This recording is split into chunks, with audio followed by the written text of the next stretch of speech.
Welcome to the Inspire the Next Roundtable. Today we're going to be talking to executives, female executives in hockey who are making women's hockey that much greater and who are impacting the game from the office. Today we're joined by Ashley Ehlert, Deputy General Secretary of the IIHF, Mary Kay Messier, VP of Marketing for Bauer, and Gina Kingsbury, VP of Hockey Operations for Hockey Canada. Thank you all for joining us today. Thank you for having us. It's awesome. I'd like to start with a little bit of a maybe icebreaker question that gets us into this idea of talking about women in hockey, not just the players, but those who are working in the game, who are working every day really hard to bring this game and to more people and elevate it from inside. So what is one word you would describe or use to being a woman in hockey? Mary Kay, let's start with you. Yeah, okay. Let's go in the center. I'd have to say exciting. I think we're really at a tipping point.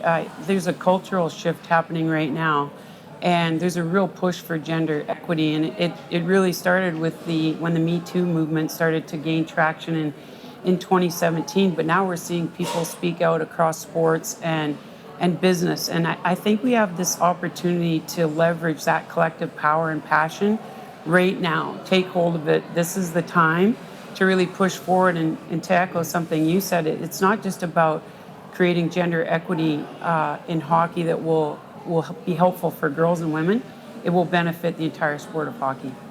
Great. I agree. Very along the same lines. To me, it's like empowering to be right now women in the game of hockey. I think of the past pioneers that had pushed through to get us to where we are today. And we're just at this there's something big coming. There's a massive movement that is happening. So it's empowering to be around the incredible leaders that we have, even as our athletes. They have a voice, they're strong individuals. It's just great to be around such empowering women. And I think there's a lot to come and a lot of opportunity to come for women in the game. So it's exciting, it really is. And I think you used the word exciting, so I would agree. Yeah, my answer probably won't be too different. I think that it's the image it's bringing right now, which is extremely powerful. I think that you seeing Sarah Nurse on the cover of EA Game, the power that brings to me will make far-reaching change, which is what we want. Mary Kay sitting in a boardroom inspires her interns, inspires the people she's working with. I think that's a very powerful message, and that power, I think, will effectuate change and continue to effectuate change. So for me, it's very powerful right now. That's well said. Powerful and exciting. What is that? Maybe could you define that shift? Because if we think about, agree, the Me Too movement kickstarted a lot of great conversations, but there's been this kind of difficulty, this challenge of being a woman in hockey to get that seat at the table. What's changed, especially in the last year? What has been that catalyst? To allow women the opportunity? Yeah. I mean, I think proven results. Women that are in these positions are very successful. They bring a different perspective to organizations. I think there's a higher level of education to understand that. And I think some leaders across sport and business have stepped up and taken a chance or made a good decision, I should say, because the women that get in these positions are very deserving of them, and it pays off. So I think a lot of times in sport and business, no one wants to be left behind. And if we are leaving some of the most talented executives out because of gender, then there's a whole sector that gets left behind. So I think, that's again about the momentum. Once we start to see that change in certain areas, it influences change across all sectors. So I think, for me, that's a little bit of how it goes. I think it's well said. I think there's an awareness that diversity strengthens your organization or strengthens the way you see things and what you do in your actions. So I do think there's a massive push for diversity and not just gender diversity, but just different experiences coming around the table and making decisions and making change. So I hope it continues, and it's great to see that the door is starting to open, and it's the success of the women that are in those positions that will continue to allow doors to keep opening and keep the opportunities coming, for sure. Yeah, I fully agree. I think it's the movement that has created the cultural and societal shift. And what we've been lucky is we've had the women there ready to take advantage of it. We've had their voices out there. We have the talent. We have the drive. And when the opportunity came up, we seized it. And it's from building ourselves up, it's from building other women up that allowed us, when that opportunity came, we were there and we were ready. And that's taken, for me, decades, way before us, that has allowed us to take advantage of that opportunity and that movement. I agree, that's such a good point. A lot of women, as you said, paved the way for this time to happen. And the women in the game today are still sacrificing. They're sacrificing for the next generation. They continue to push the envelope, ask for more. We're trying to a viable women's sustainable league, and that will benefit the women today, but it will really benefit the next generation. So we continue to try to pave the way for the next generation. I think it's great to see the excitement of young women coming to our organizations, to our tournaments. There are a number of young women here at this tournament who are volunteering, who are in sports management programs, and we're seeing that increase. And I agree with across the board that if we're ready to accept those people who reach out and ask for help, then we can just ensure that there's an incredible next generation of smart, talented, strong women ready to take the next role. So Ashley, you've been around the IIHF for a few years. Yeah, we won't say how long. I don't like to tell my age. Keep that between you and her. I keep that to my quiet. We all started when we We started when we were 12. Okay, 12. When you think about your role today and how that's evolved over the years, what are some of the important qualities that you as a leader at the IIHF embody, and how does that extend across the board in other leadership positions? So I would say that there's three main things whenever I think about what has gotten me to where I'm at. And I don't think I had them always. I think I've learned them, and I've had really great people help teach me these qualities. But I definitely think confidence and strength. Like, I've had to walk into some really difficult rooms, and I've had to be able to speak up, and I've had to be able to contradict, and that took a lot of confidence and strength to get there. And I would say that it's not just females, but it's also men who have encouraged me and given me the strength and supported me to do that. And I also think resilience, because unfortunately reality is that we are going to face more challenges than men are, and we have to be able to bounce back faster and stronger and be able to pivot more so than I think a man would have to, for example, in a boardroom. I think that's changing, but I think it's something that we have to be very resilient. And the last thing I think is creativity. I think when we walk into a boardroom, we want them to sit up and listen to us, but sometimes we have to be a little bit more creative and think outside of the box of how we deliver our message. And the sad reality is sometimes that's because we're a woman. For some women, men or women, it could be the color of their skin, but you have to be creative in how you deliver your message. For me, those are the three probably biggest things.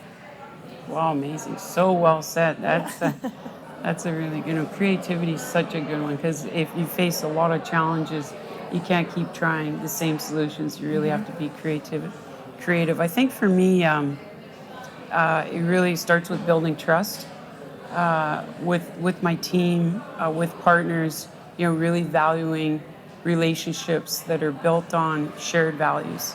And if we can build trust and understand that we have each other's best, we have the best intentions, then when the going gets really tough, you can have really transparent conversations. So to me, that's really important. I think a different way of saying one of the things you said is courage.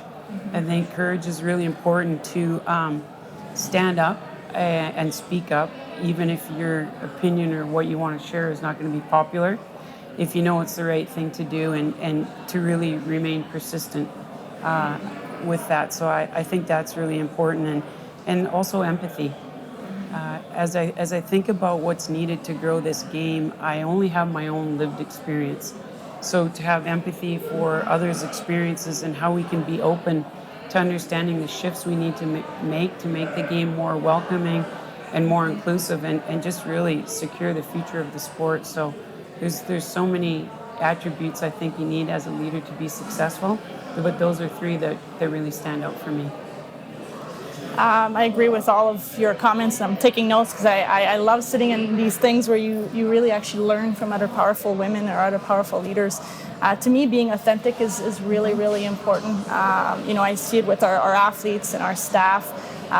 their ceiling rises once they can feel comfortable to be themselves. And as a leader, I think it starts with you. If you are comfortable in your own skin and show that you've got flaws and that you're completely yourself in the position that you're in, it encourages others to be their best self. And I think that is a massive part of leadership. So, and the performance lies in that comfortability and that, feeling like you're a part of something, but you don't have to fit in a cookie cutter shape.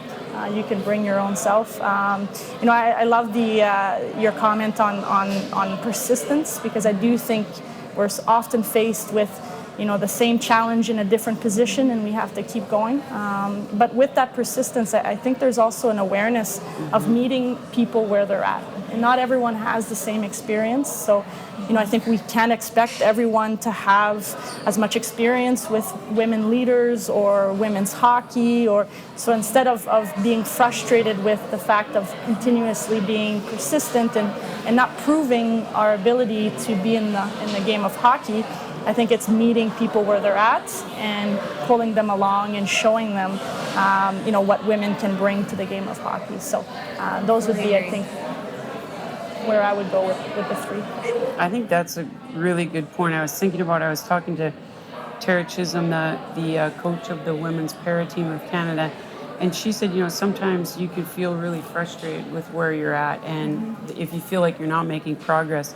And she said she really tries to remember that what we need to do is call people in versus calling them out.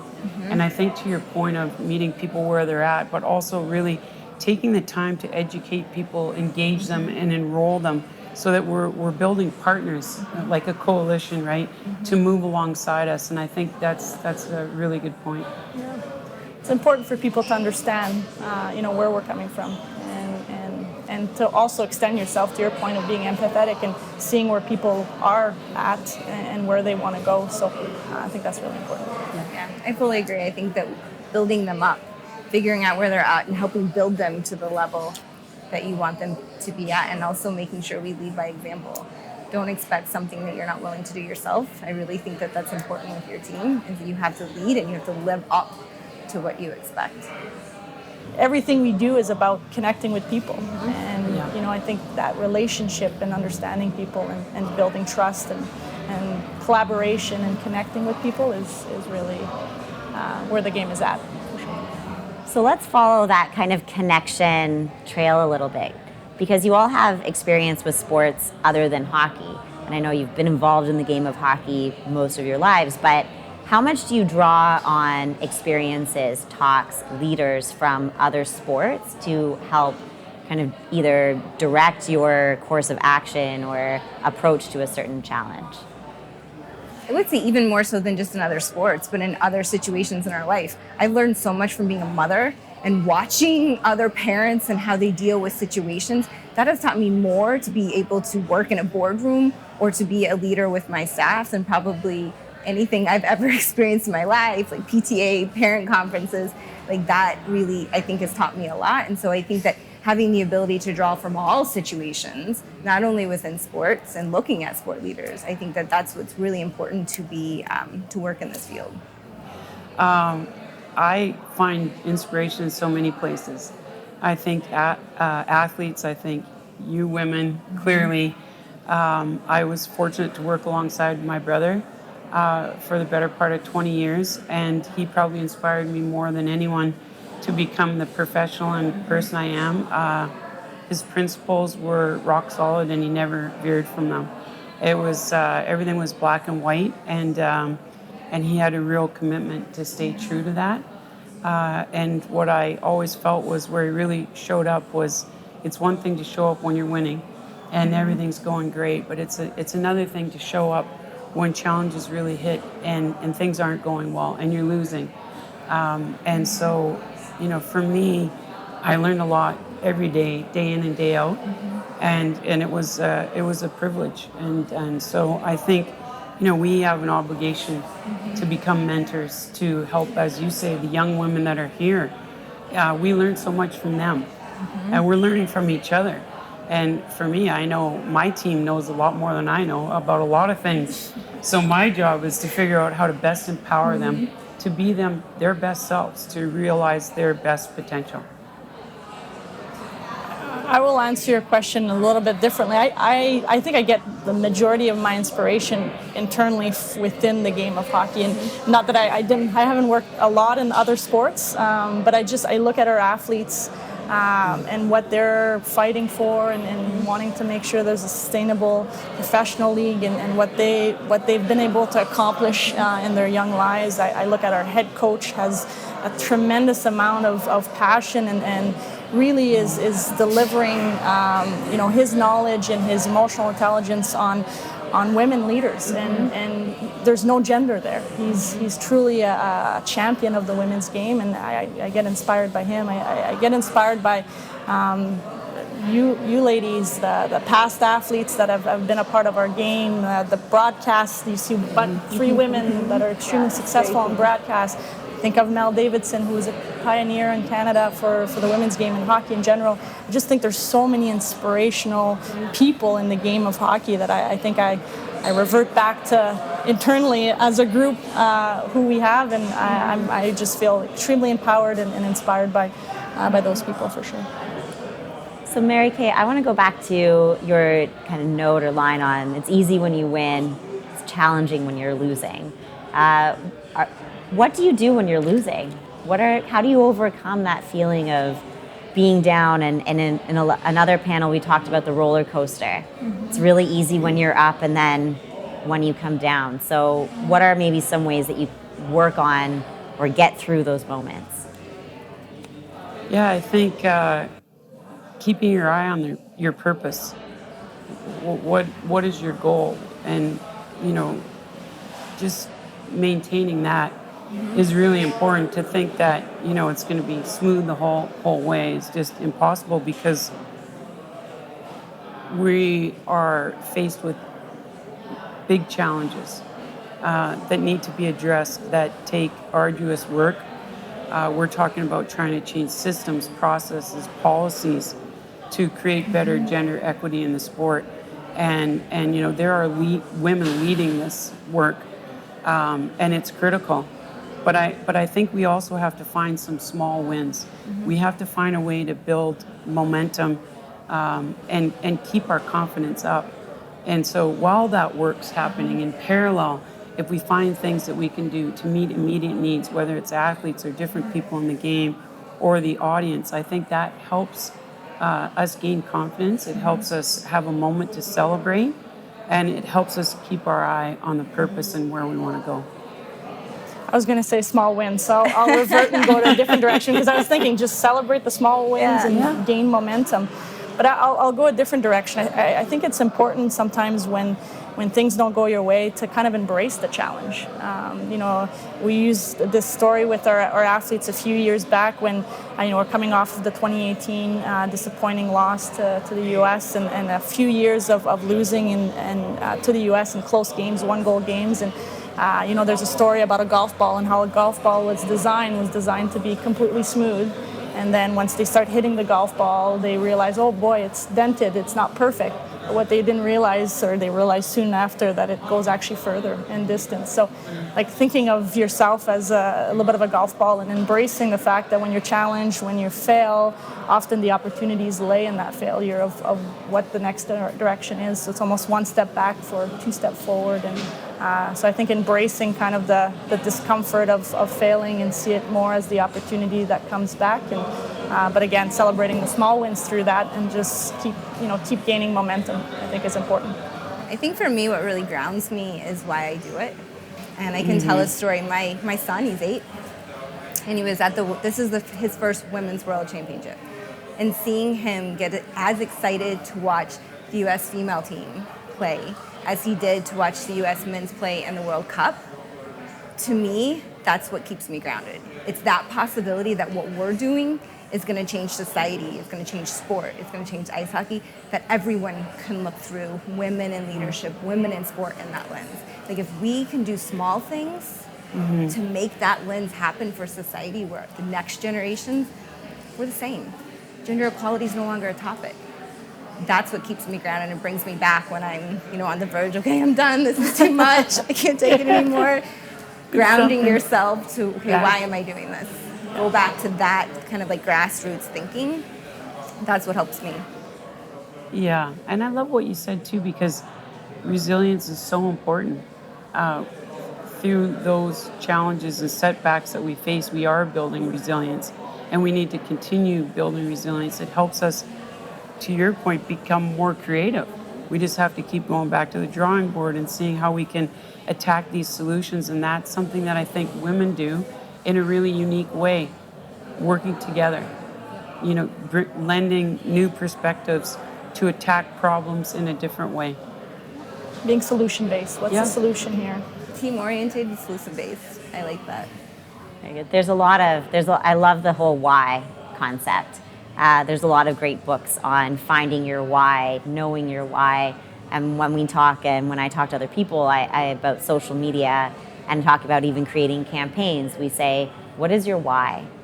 When you get lost and when you're not sure where you're going, go back to your why, and then that will guide the rest of your strategy or your ideas or your brainstorming or whatever you're trying to achieve. Absolutely. So flipping back into the idea of, I'm very fortunate right now. We have 3 incredible executives in hockey who are women, but what are the barriers? Why aren't there more?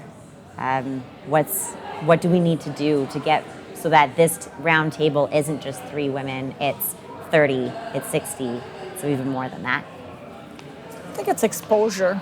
If the more we present the women's game, the more we have these types of talks and we expose female leadership, I think the more we create awareness around the qualities that women can bring to the table and how the diversity of our thoughts or our perspective can actually enhance the team. So I think it's an awareness thing in my mind, and I think there's more and more movement and there's more and more awareness around it, but the more we can expose our great game or expose our great leaders, I think it will just open more doors and diminish the barriers that are at stake.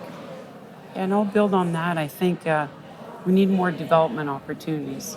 We see some women take huge leadership positions. I say some of the athletes that move into executive roles with NHL teams, they're in a unique position of the experience that they've gained over their career to maybe step into those roles, although you could argue that there's a lot more that comes with that role. But I think we need more development opportunities for women all the way up to set them up for success and prepare them for these executive positions. Education, we need to continue to educate the people that are making the decision on the value of bringing women into your organization. Like we've been talking about, the unique skills that a woman brings to a team, the way they manage a team, the way they solve for problems, the collaboration. And then the third thing is, I mentioned it earlier, but I really think we need leaders across sports and business to step up and put women in these positions because others will follow. We've seen it. And so I think those 3 things will really help to set women up for success and create those opportunities that they deserve. Yeah. No, I think my response is kind of all of it put together. I think that, I'm not a huge fan of the concept behind affirmative action. I am always of the belief, let's put the best people in this position, because I truly believe women, and a lot of times, are the best person to go in that position. But I also think sometimes we need to create those regulations those laws that help pull up our generation. But at the same time, I truly believe we can't do that in isolation. We have to have what you said. We have to be giving them those skills, those resources, those education, those opportunities, so that when we pull them up, we can build them up at the same time. So that's how I think we're going to elevate to that level. I think you have to do it together. And I think that at some point in time, the goal is that these are no longer necessary, and it's inherent that those are in place. And that's, I feel like, the goal we're trying to That's a really good point. Yeah. Yep. Very well said. Carla McLeod has sort of said the same thing in talks that I've had with her, where it's one thing to put a woman in an executive role or a coaching role, but if they don't have the skills, they're set up to fail. And what we need to do is set up women to be successful and for that success. And I think that is can be the biggest loophole, is that if we create something and we have not set them up to succeed, we're hurting ourselves and we're hurting all women. I feel like we have such an obligation. If someone calls me and says, "Can I shadow you? Can I do an internship?" I feel like I will work to make sure that I can make that happen. Even if it's inconvenient for me, doesn't matter. I will do what I can to help anyone that approaches me. I think that's important we do that. I agree. So, what is the future of women in hockey? If you could dream big, if you could have whatever idea in your head, what does the future of women in hockey and executive roles look like? I think the sky's the limit. I would love to see, again, maybe a professional league, and I know there's one with the PHF, but one that employs, provides an enormous amount of opportunities to not only just women but men that want to be a part of the women's game. And I think a woman can play any role in the NHL or in the men's game. So I think the sky is the limit on what the opportunities are. I think we just started to see a little crack of what that could look like, and I think the floodgates will open here shortly, and I think we'll see a lot more women in powerful positions in the game of hockey. I agree. Yeah. The sky is the limit. I think someone said this week, the future is female. It's a powerful statement, but I think there's a lot of opportunity there. And I do think, women, I would agree with you on a professional league. No disrespect either to the work of the tour, the PWHPA tour, the PHF, but I think a league that showcases the best players in the world and is supported in a way that is equitable from an exposure standpoint, from a marketing standpoint, broadcast deals, all the things that we know are critical to creating a sustainable women's league. I think the talent is there. The product is definitely there. We've seen it. They're breaking records with the Rivalry on Ice series, the viewership numbers. We've always had this sort of the passion, but now we have the data. Like, we have the hard, cold facts to say. We know as brands, we know that consumers want to align with brands that share their values, and equity is important. So I think all the things are lined up to allow us to take the next step, to allow women to take the next step, to be where they should be. So I agree, the sky is the limit. And I believe that professional league will create more opportunities on the men's side because it just elevates women in all facets of the game, which I think is important. Sorry, I cut you off there. No, it's okay. I would say the same thing, and maybe different wording, endless possibilities. I think that there are endless possibilities for women in ice hockey, for women in all sports, for the sport itself. I think what is really important is that we look at North American hockey. I really hope we can focus on world hockey, world women's hockey, because we don't want to just grow the sport and we don't want just a professional league in North America. For us to really expand and be powerful in women's ice hockey, we have to do it on a global scale. And Totally I think agree. that, those plans and those initiatives to help us do that, which the IHF we are working on, I can affirmatively say, I think that is what shows the endless possibilities that we're going to have. Completely agree. That's well said. I think I had the North American focus a little, although It's I think okay. it opens good that you opportunities for the world. I 100% agree that we do want to grow the game globally, and there is a movement. There is obviously even the parity that you see in this tournament. There's just a lot of growth, and I think the question always comes back on, like, there's always this gap, but everyone's still progressing. Yeah. The women's game hasn't done So growing. young. Yeah. So we're still raising the bar. Yes. The gap maybe stays the same, but everyone's raising their game. So not to forget that we're a young sport still. And to be clear, I was including, I think, the best players in the world. Yeah. And when you look at the NHL, there's a lot of players that Europeans. come over from Europe and are extremely successful. We know there's a lot of women in all the markets that are extremely successful. So, what that looks like after there's a league, that remains to be seen, and that's where the development needs to continue. But a league with the world's best players includes women from different countries. Yeah, and I think that you're seeing that. So I was at the NHL Summit, and they presented on the statistics of the women's and the league playing now, and you do see a lot of foreigners come in. And I think that, what will help women's hockey is the professional leagues, a very professional league in North America, because the reality is the rest of the world looks to North America. And what you guys do, they're going to want to emulate, and they're going to want to send their players there because it's the best league. So I think that is fundamental to the solution to help grow ice hockey globally. We've said a few times, change is coming, but I think change is here. So one final thought on the change that is here in the now in women in hockey. Gina, we'll start with you. Oh boy, I wish you would have went the other way. Just look at the energy, and look at the energy around this tournament right now that we're at. Look at just the EA Sport cover with Sarah Nurse on it. You open the TV, there's a commercial of a female athlete. It's not even just about hockey. It's about female athletes. It's about female leadership. It's all around us. I think it's really exciting. I'll steal your word. It's exciting time to see just women being in the forefront of the news and the forefront of commercials and the forefront of sports. So it is now, and it's really exciting. Yeah, I would agree. And I think another quote I love is by Nelson Mandela. Sport has the power to bring people together. It has the power to change the world in a way that nothing else can. And I think about that as sport as an opportunity, and women in sport to make change in other areas. We know that sport can do that. It's inspiring. It inspires people to act in a different way. And I really do believe that the future is very bright for women in hockey and for the sport of hockey because of that. Yeah. I read a statistics that to change the gender, to get gender equality, it's going to take a century. But what I think we have is we have the power to accelerate that.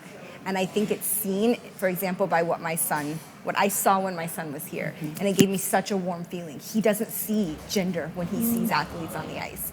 So I think that that's what sport has the power to do in society. I think we're seeing it in our younger generations, and as long as we keep that momentum going, I truly believe that's where our society will be in the future. I mean, how great would it be to see just a high attendance for an NHL game, for a women's game? I mean, that's our goal. Yeah. Same arenas, same everything. It's not gender, it's just ice hockey. And I think that's what we want. I love the fact that you said the word accelerate, because we just launched a program called Accelerate.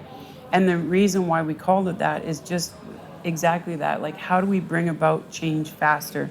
How do we look at a need that's sitting there today that we can creatively solve together and get that quick win and continue to build momentum? And I think what we're all saying is we need this to happen now. We're at this tipping point and we need to get it over the line. So I think we have a strong coalition of all people in hockey, not just girls and women, that want to see this, that want to see more opportunities for women in the sport. So I think the future is very bright. And very female. And very female. Very female. Well, thank you so much to the three of you for joining today. This has been an incredible conversation, and I'm very grateful for all of the great tidbits, the insight, the knowledge that each of you bring to this table. Perfect. Thank you. Yeah, thank you. And also thank you for your contribution. Yes. Thank you.